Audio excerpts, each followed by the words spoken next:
দৰ্শকক মই অনুৰোধ কৰিছোঁ মোৰ কাৰণে অলপ আশীৰ্বাদ কৰিব। আল্লাহ যাতে মোকো অলপ মোৰ বেমাৰটো যাতে আল্লাহ ভাল কৰি দিয়ে সোনকালে। মই আজি 5 মাহ হ'ল বিচনাতে আছোঁ। মই আজি বাহিৰত ওলাই যাব পৰা নাই। মই আজি জুবিন গাৰ্গক মই ফটোতে মই চুমা খাই আছোঁ, দোৱা কৰি আছোঁ আল্লাহৰ ওচৰত। কিন্তু মই যাব পৰা মোৰ শক্তি নাই। হয়তো মই বাগৰি পৰিম, হয়তো মই হাৰ্ট ফেইল কৰিম, মই কেনেকুৱা কিবা এটা হৈ যাব পাৰে। সেইকাৰণে আল্লাহ তেওঁক ভাল জেগাতে। বহুত দুখ লাগিছে। মই ৰাতিটো কান্দি আছোঁ, বহুত দুখ পাইছোঁ আৰু আল্লাহৰ ওচৰত দোৱা কৰিছোঁ তেখেতক য'তে থাকে আল্লাহ ভালে ৰাখক। আল্লাহ তেখেতক সুস্থ কৰি দান কৰক, সুস্থ ৰাখক। বহুত ভাল লাগিছে, বহুত দুখ লাগিছে। আল্লাহ তেওঁক ভাল জেগা দান কৰক। আৰু কি ক'ম। অসংখ্যভাৱে স্বাগতম জনাইছোঁ। মই গিয়াছুদ্দিন আহমেদ।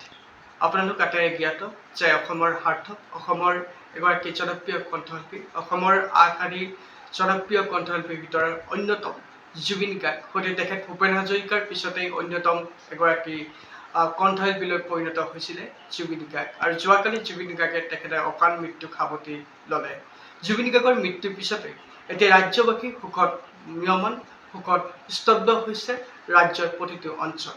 এই মুহূৰ্তত মই এগৰাকী অসমৰ আন এগৰাকী জনপ্ৰিয় কণ্ঠশিল্পী, তেখেত অসমৰ পেৰেডি জগতৰ পেৰেডি কণ্ঠশিল্পীৰ ভিতৰত অন্যতম এগৰাকী জনপ্ৰিয় কণ্ঠশিল্পী বুলবুল হুছেইন দেৱৰ তেখেতৰ বাসগৃহত উপস্থিত আছোঁ। মই তেখেতৰ পৰা কিছু তেখেতৰ যিহেতু জুবিন গাৰ্গৰ সৈতে তেখেতৰ ব্যক্তিগত সম্পৰ্ক অধিক মধুৰ আছিলে আৰু সেই সম্পৰ্কে তেখেতৰ বাসগৃহত আহি উপস্থিত হৈছোঁ। তেখেতৰ পৰা কিছু মনৰ কথা জানিবৰ বাবে বিচাৰিছোঁ। বুলবুল হুছেইন ডাঙৰীয়া, আপোনাক স্বাগতম জনাইছোঁ। মই আচলতে মোৰ আজি অসুখ, আজি 5 মাহ হ'ল মই বিচনাতে আছোঁ, বহুত গা বেয়া। অকণমান কালি পৰহিৰ পৰা ভাল পাইছিলোঁ। কালি হঠাৎ এই বিদৰৰ মৰ্মাহত কথাটো শুনি মই নিজকে মৰ্মাহতা হৈ গ'লোঁ। হঠাৎ মোৰ মানে ক'ত থাকিম ক'ত নাথাকিম তেনেকুৱা লাগিল। কাৰণ আমাৰ এটা অমূল্যৰ সম্পদ, অমূল্যৰ ৰত্ন অসমৰ পৰা চিৰ বিদায় লৈ গ'ল। সেই খবৰটো শুনি খালি মোবাইলটোকে বাৰে বাৰে চাওঁ আৰু গাটো বেয়া লাগি আহিল। কালি আকৌ লগে লগে প্ৰেছাৰটো জুখিলোঁ, প্ৰেছাৰটো বহুত বেছি হ'ল। প্ৰেছাৰটো আকৌ জুখি আকৌ ঔষধ খাইছোঁ। খাই তেতিয়াৰ গোটেই ৰাতিটো টোপনি নাই, চিন্তা কৰি কৰি কৰি কৰি কৰি কি কৰিম কি নকৰিম। ভাই আজি মোক বহুত মৰম কৰিছিল, মই মৰম কৰিছিলোঁ আৰু মোক বহুত ভাল পাইছিল।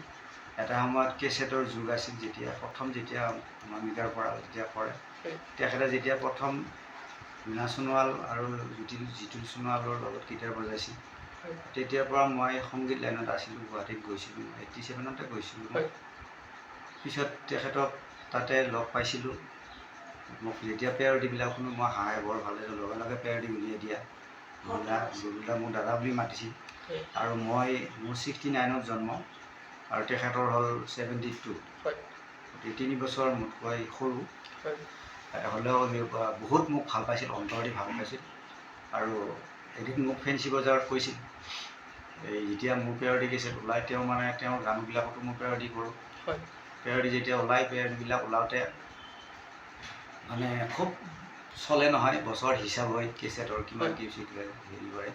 এদিন লগ পাই মোক কৈছিল, বাপৰে বাপ, পূৰা একদম মোৰ সমানে মোৰ ওপৰত কেছেট চেল হয়, ইমান আপোনাৰ চেল হয়, ইমান ভাল আৰু বহুত ভালকৈ কৰি যোৱা, বহুত ভাল হ'ব আৰু এনেকুৱা উৎসাহ দিছিল। আচলতে তেখেতে এজন শিল্পী বুলিয়ে নহয়, এজন সঁচা মনৰ মানৱদৰদী ব্যক্তি আছিল। তেখেতে দুখীয়াক সহায় কৰিছিল, যিমান পাৰে যে অনাথ ল'ৰা ছোৱালীবিলাকক সহায় কৰিছিল। আৰু তেখেতে দান দক্ষিণাই দিয়াইছিল। যিমান তেখেতে পইচা পায়, তেওঁ ৰামৰাজ নকৰে, তেওঁ খালি বিলাই দিয়ে, মানুহক সহায় কৰে, সহায় কৰি ভাল পায়। সেইজন মনৰ ব্যক্তি আজি আমাৰ মাজত নাই। সঁচাকৈ বহুত দুখ লাগিছে। মই ৰাতিটো কান্দি আছোঁ, বহুত দুখ পাইছোঁ আৰু আল্লাহৰ ওচৰত দোৱা কৰিছোঁ তেখেতক য'তে থাকে আল্লাহ ভালে ৰাখক। আল্লাহ তেখেতক সুস্থ কৰি দান কৰক, সুস্থ ৰাখক। খুব দুখ পাইছোঁ শুনি, মই থাকিব পৰা নাই। ক'ত থাকিব মানে এনেকুৱা এটা লাগি গৈছে মনত, যেন পৃথিৱীত আৰু একো নাই আৰু পৃথিৱীৰ পৰা আমাৰ অসমখন খালী হৈ গ'ল আৰু এনেকুৱা লাগিছে, এনেকুৱা দুখ লাগিছে। মাজতে আকৌ জালুকবাৰীত এটা প্ৰগ্ৰেমত আমি লগ পালোঁ। লগ পালে মোক এনেকুৱা এটা কথা কৈছে যে প্ৰথম দিনা মোক ক'ত লগ পাইছোঁ মোক ডাইৰেক্ট কৈ দিছে। মোক আলমগীৰি আহিছে, মোক কৈছে তোমাৰ আপোনাক মোক দিনা লগ পাইছিলোঁ, এই একে আছে দেখোন, ঠিকে আছে, ধুনীয়া হৈ আছে, এনেকৈ কৈছোঁ। আৰু এখন চিলাত প্ৰগ্ৰেম হৈছিলে, তেতিয়া মোৰ ছোৱালীজনীও ল'ৰাজনো গৈছিলে, আমি একেলগে ফটো চটো তুলিছোঁ। তাতেও তেখেতৰ লগত খাবলৈ ধৰিছোঁ। আৰু এটা আমি খাপলাংকাই কৰি থাকোঁতে এই নৰ্থ ফেষ্টিভেল হৈছিল, তেওঁলোকে এই আপোনাৰ হেৰিয়ে কিবা বঁটা যে প্ৰদান কৰে যে এইটো অনুষ্ঠান এটা হৈছিল, নৰ্থ ইষ্ট ডিভা, তেনেকুৱা হৈছিলে এটা বাইদেউহঁতৰ, এই ৰিংকুবিয়া বাইদেউ, তাতে লগ পাইছিলোঁ। তেখেতক তাতেও মানে কথা চথা পাতিছিলোঁ। তাতেও মানে সিদিনাখনেও মোক কৈছিল বহুত ভাল হৈছে, বহুত ভালকৈ কৰি থাকা, কৰি যাওক আপুনি, বঢ়িয়া, কিন্তু আপোনাৰ মাথাত ক'ৰ পৰা পটককৈ আহি যায়, লগে লগে চিনটো চেম এনেকৈ কয়। তাৰপিছত মই চিলাত লগ পাইছিলোঁ এবাৰ, ফাংচন একেলগে কৰিছোঁ আমি চিলাত, তাতে আমি একেলগে ফটো চটো উঠিছোঁ আৰু কৈছোঁ। আৰু ৰিচেণ্টলি আজি 3 মাহ 3.5 মাহ হ'ল মোৰ ভণ্টিয়ে এটা গান গাব, মোৰ ভণ্টিয়ে গান গাব, ফটেজা বেগম, সেই গানটো মোক কৈছে এবাৰ জুবিনদাৰ কৈ দিয়ে, মই জুবিনদাৰ লগত গানটো গাওঁ। তাই গানটো গাই বহুদিন তাই গ'ল, এদিনা মোৰ ল'ৰাটোও গ'ল। যাওঁতে ফোন লগাই দিলে, মোক ফোন কৰিছে, মই আকৌ জাষ্ট নামাজ পঢ়ি উঠিছোঁ। কৈছে দাদা কি কৰি আছা? মই কৈছোঁ এই নামাজ পঢ়ি উঠিলোঁ। এই আল্লাহ ভগৱান এইবিলাক বাদ দিয়ে, আল্লাহ ভগৱান নাজানে, মানৱ দৰদি, মানৱ, আমি সকলো একে, আমি সকলো মানৱ একে, আমি সকলো মানৱ, ইয়াতে আহিব লাগে, ক'ৰ ঘৰখনত সোমাই থাকা, মোৰ তাত আহিবচোন, এনেকৈ কৈছে। মই যাম চিয়'ৰ যাম, ভণ্টিৰ গানটো আপুনি গাইব, হ'ব মই গাম, আপুনি আহিব। আৰু ল'ৰা ডাঙৰে হ'ল, চিনি নাপাল, এই তোমাৰ বয়সে আৰু হেৰি ল'ৰাৰ বয়সে একে লাগে, এনেকৈ কৈছে আৰু ধেমালি কৈছে, বহুত ফূৰ্তি কৰিলোঁ। সিদিনাখনে লাষ্ট মই কথা পাতিছোঁ, আজি 3.5 মাহমান আগত কথা পাতিছোঁ। তাৰপিছত সেইখিনি আৰু বাকী উপদেশ দিছিল মানুহক, ভাল উপদেশ দিছিল। পশু পক্ষী গছ গছনিক ভাল পাইছিল, গছ ৰুই ভাল পাইছিল, মানুহক সহায় কৰি ভাল পাইছিল। এজন নিকা মানুহ আছিল, কাৰো হকে বেয়া কথা আজিলৈ কোৱা নাই, কাৰো হকে আজিলৈ বেয়া মন্তব্য দিয়া নাই, ভাল কথাই কৈ গৈছিল। আৰু সঁচা কথা কৈ দিয়ে, কাকো কেয়াৰ নকৰে, ভয় নকৰে, সঁচাটো সঁচা কয় আৰু মিছাটো মিছা নকয়, তেনেকুৱা আছিল। গতিকে আজি বহুত দুখ পাইছোঁ। মই ভগৱানৰ আল্লাহৰ ওচৰত প্ৰাৰ্থনা জনাইছোঁ, মই দোৱা কৰিয়ে আছোঁ আল্লাহৰ ওচৰত, তেওঁ য'তে থাকে তেওঁ ভালে থাকক, সুখে থাকক, শান্তিত থাকক, তাৰে কামনা কৰিছোঁ। আৰু আমাৰ মাজত যেন চিৰদিন জীয়াই থাকে, আৰু জীয়াই ৰাখিম, আমি জীয়াই ৰাখিম। তেখেতৰ গীত মাতৰ সুৰেৰে, তেখেতৰ কণ্ঠস্বৰে, ভিডিঅ'য়ে আমি তেখেতক আমাৰ মাজত সদায় জীয়াই ৰাখিম, এইটোৱে মোৰ ক'ব লাগিব। আপুনি জুবিন গাৰ্গৰ কথাখিনি উল্লেখ কৰিলে, আজি হয়তো জুবিন গাৰ্গৰ সৈতে আপুনি যিখিনি সম্পৰ্ক আপুনি স্থাপন হৈছিলে, সেয়া আজি তাৰিখত অতীত হৈ গ'ল। এতিয়া জুবিন গাৰ্গক লৈ আপোনাৰ পৰিকল্পনা বা জুবিন গাৰ্গৰ যিসমূহ গীত আপুনি পেৰেডি লৈ ৰূপান্তৰিত কৰিছিলে, সেই গীতসমূহৰ ভিতৰত আপোনাৰ আটাইতকৈ কোনটো গীত আপুনি পেৰেডি ৰূপে আপুনি পৰিৱেশন কৰাৰ পিছত ৰাইজে আঁকোৱালি লৈছিলে? আপোনাৰ জীৱনকালত কোনটো গীত তেখেতৰ আপুনি? কিন্তু কোনটো গীত বুলি এতিয়া ক'ব নোৱাৰি, বহুত গীতেই গাইছোঁ মই, তেখেতৰ বহুত গীতেই গাইছোঁ মই, বহুত বিহুগীত গাইছোঁ। তাৰপিছত বিশেষকৈ বিহুগীতৰ ওপৰতে তেখেতৰ মই গাইছোঁ, তেখেতৰ বিহুগীতৰ ওপৰত মই বহুত গীত গাইছোঁ। এতিয়া মডাৰ্ণৰ ওপৰত তেনেকৈ গোৱা নাই, তেখেতৰ মডাৰ্ণ আৰু বহুত হাই স্কেলত গায় তেখেতে, মডাৰ্ণবিলাক গাব নোৱাৰি। তথাপিও মই কিছুমান এটা গাইছিলোঁ, কেইটামান গাইছোঁ। এই আপোনাৰ এটা মোৰে ল'ৰাৰ মাক, মাছলৈ নাযাওঁ নাখাওঁ সুদা ভাত, সেইটো মই গাইছিলোঁ, বহুত ভাল লাগিছিল গান গাই, বহুত দুখ লাগিছে। নিশ্চিতভাৱে আজি তেখেত আৱেগিক, নিশ্চিতভাৱে তেখেত আৱেগিক হ'বই, এয়া সাধাৰণ এটি বিষয়, কাৰণ তেখেতৰ সৈতে এটি সম্পৰ্ক আছিলে। তেখেত যদিও আমি তেখেতৰ আজি তাৰিখত তেখেত আমাৰ পৰা কায়িকভাৱে বিদায় গ্ৰহণ কৰিছে, কিন্তু তেখেতৰ সৈতে বুলু হুছেইন ডাঙৰীয়াৰ তেখেতৰ সম্পৰ্ক আছিলে। তেখেত আজি আৱেগিক হৈ পৰিছে, যদিও আৱেগিক, তথাপিও আন এটা প্ৰশ্ন মই উত্থাপন কৰিব বিচাৰিছোঁ। এটা প্ৰশ্ন উত্থাপিত হয় যে আজিৰ তাৰিখত যদি এজন গায়কৰ গীত যদি পৰিৱেশন পেৰেডি লৈ ৰূপান্তৰিত কৰে, তেতিয়া কিছু কপিৰাইট শব্দ আজি ব্যৱহৃত হয়। আপোনাৰ তেতিয়া দিনত কপিৰাইটটো কেনেকুৱা আছিল? তেতিয়া দিনত তেনেকুৱা নাছিলে, তেনেকুৱা দিনত কপিৰাইট তেনেকুৱা নাছিলে।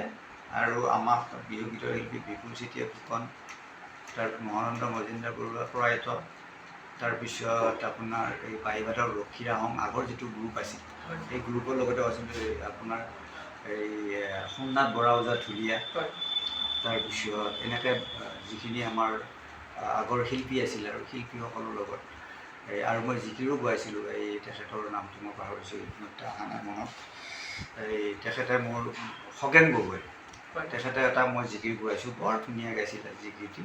তেখেতে আগৰ শিল্পীবিলাক আছিল, তেওঁলোকে মানে মোক উৎসাহ দিছিল সকলোৰে, উৎসাহ দিয়া আনকি জুবিনেও মোক উৎসাহ দিছিল। জুবিনে কৈছিল বৰ ধুনীয়া গাইছে, বৰ খুব ধুনীয়া গাইছে, পটককৈ ক'ৰ পৰা কেনেকৈ উলিয়াব তেনেকৈ কৈছিল। আৰু তেতিয়া কপিৰাইট বোলা বস্তুটো নাছিল। এতিয়া বৰ্তমান এতিয়া বিতৰ্ক হৈছে এনেকুৱা কৈছে, সেইকাৰণে মই এতিয়া নকৰোঁ। আজি বহুত বছৰে হ'ল মই কৰা নাই, মেডিকেল বেলেগৰ কৰা নাই। আৰু যিবিলাক মোৰ নিজৰ গান আছিল, মোৰ নিজৰ গানখিনি বহুতে ইউটিউবত দি কিবা কিবি কৰি আছে। আৰু এই জিকিৰবিলাক যিবিলাক মই প্ৰডাকশ্যনত গাইছিলোঁ তেওঁলোকে দি থৈছে। এতিয়া মোৰ জিকিৰ মই নিজে আকৌ কৰি কিনে দিলেও মোৰ তাতো আকৌ কপিৰাইট লাগে। গতিকে মোৰ গীতটো এতিয়া মই নিজে কৰিব নোৱাৰোঁ।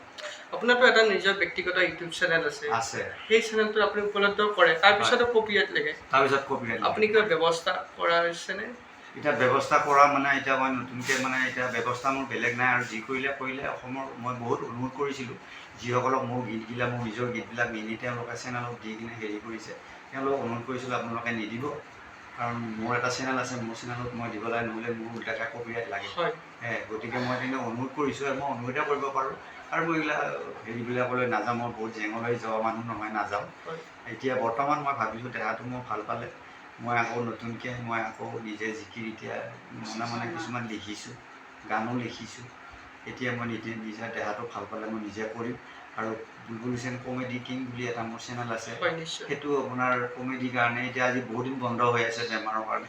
আৰু এটা মোৰ জিকিৰৰ স্পেচিয়েলিষ্ট ইছলামিক চেণ্টাৰ, বুলবুল হুছেইন ইছলামিক চেণ্টাৰ বুলি আছে, তাত মই দি আছিলোঁ জিকিৰবিলাক। ৰাইজৰ বিপুল সমাদৰ মই লাভ কৰিছোঁ, মই পাইছোঁ। আৰু সকলো ৰাইজে মোক ভাল পায়, হিন্দু মুছলিম খ্ৰীষ্টান জৈন সকলোৱে মোক ভাল পায়। শিল্পীক আচলতে সকলোৱে ভাল পায়, যথেষ্ট মৰম চেনেহ কৰে। গতিকে মই আপোনাৰ জৰিয়তে মই আশীৰ্বাদ বিচাৰিছোঁ। আৰু মই সকলো দৰ্শকক মই অনুৰোধ কৰিছোঁ মোৰ কাৰণে অলপ আশীৰ্বাদ কৰিব। আল্লাহ যাতে মোকো অলপ মোৰ বেমাৰটো যাতে আল্লাহ ভাল কৰি দিয়ে সোনকালে। মই আজি 5 মাহ হ'ল বিচনাতে আছোঁ, মই আজি বাহিৰত ওলাই যাব পৰা নাই।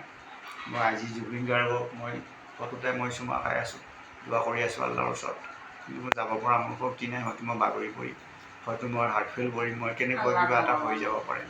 সেইকাৰণে আল্লাহ তেওঁক ভাল জেগাতে, এইখিনিয়ে মোৰ ক'বলগীয়া। প্ৰিয় দৰ্শক মণ্ডলী, আপোনালোক ইতিমধ্যে জ্ঞাত যে বুলবুল হুছেইন ডাঙৰীয়া তেখেত কিছু অসুস্থ হোৱাৰ বাবে আমি কিছু তেখেতৰ সৈতে আজি অনুষ্ঠানটো দীঘলীয়া কৰাৰ পৰা আমি বিৰত আছোঁ।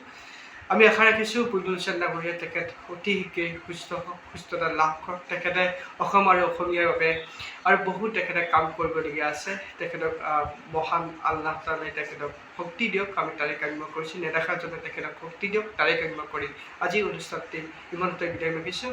আপোনালোকৰ পৰৱৰ্তী পৰ্যায়ত পুনৰ লগ পোৱাৰ প্ৰতিশ্ৰুতিৰে মই গিয়াছুদ্দিন আহমেদে এই মুহূৰ্তত বিদায় দিছোঁ।